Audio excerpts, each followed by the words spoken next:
We begin tonight with Joe Gibbs Racing driver Denny Hamlin. He came so close to beating Jimmy Johnson for the championship last year, but he's off to a slow start this season. Bad luck? Or is the 11 team still feeling the effects of that championship disappointment? In 4 starts this year, Hamlin's lone top 10 is a 7th place finish on the 1.5 mile at Vegas.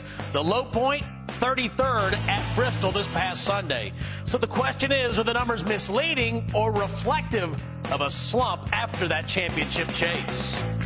And we welcome Denny Hamlin into the NASCAR Race Hub. And Denny, Jimmy Makar was here last week. J.D. Gibbs was here yesterday. Both said the performance is there with that 11 car. It's just the numbers don't reflect it. Do you agree with that? Yeah, I mean, we hear that a lot in our sport, but I definitely know that, we've got all the tools that we need to go out and win races. And, for me, the exciting part about it is after a rough weekend at Bristol that we had last week, I know I've got a good enough race team where I've got a shot to win in 7 days. So I'm really not too concerned about it at this point.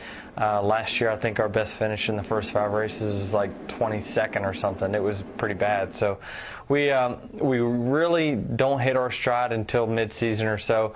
It's typical for us every year. Not trying for that to happen, but it just always seems to work out that way.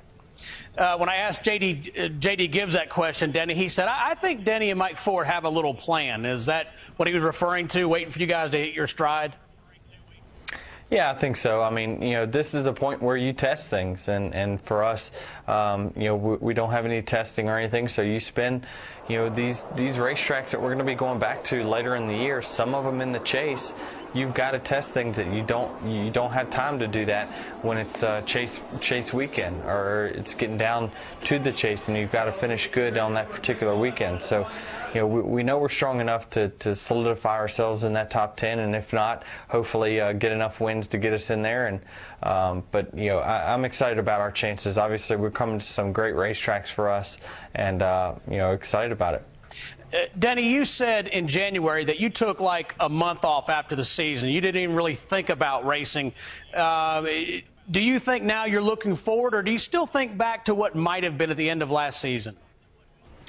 It's so far a distant memory for me right now that I'm excited about the challenge of this year. I'm so excited to go out there and prove that we can do what we did last year over again. And it's always been a challenge, and it's more competitive in this Cup Series than what it's ever been. And I look forward to the challenge of going out there and win races each and every week. And I feel like we're strong enough to do that.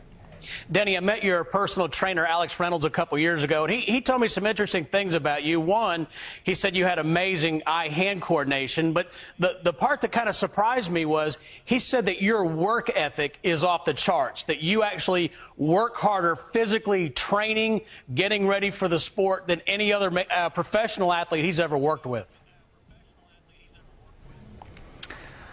Well, I hope so. I mean, I put a lot of time in for sure, and he's the guy banging on my bedroom door every morning, waking me up. So I really have no choice in the matter. So the lighter I can be inside that seat, the more we can put weight where we want it. So I try to do the best I could to help out all the team. I figured cutting out the cheeseburgers would help a lot. So it's part of our sport. I feel like it's made me it helps me recover better. I don't struggle for the physical aspect at the end of races like I used to.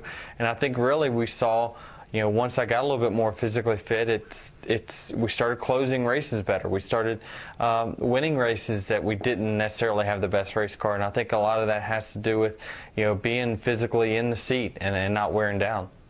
Now, Denny, you are a huge basketball fan. You and Michael Jordan are friends. Not many people can say that.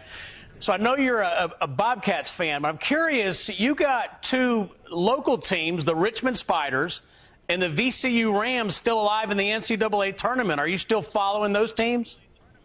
Hear, hear. Oh, yeah. Definitely very excited about that. And, I love Virginia Tech and that school and everything, but it's very exciting for me to see, Richmond, that's where I'm from. To see 2 teams still in it.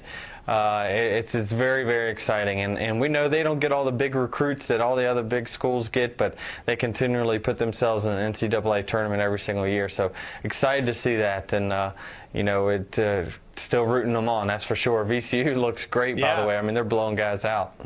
All right. Well, best of luck, and we'll see you in Fontana, California. Thank you, Denny.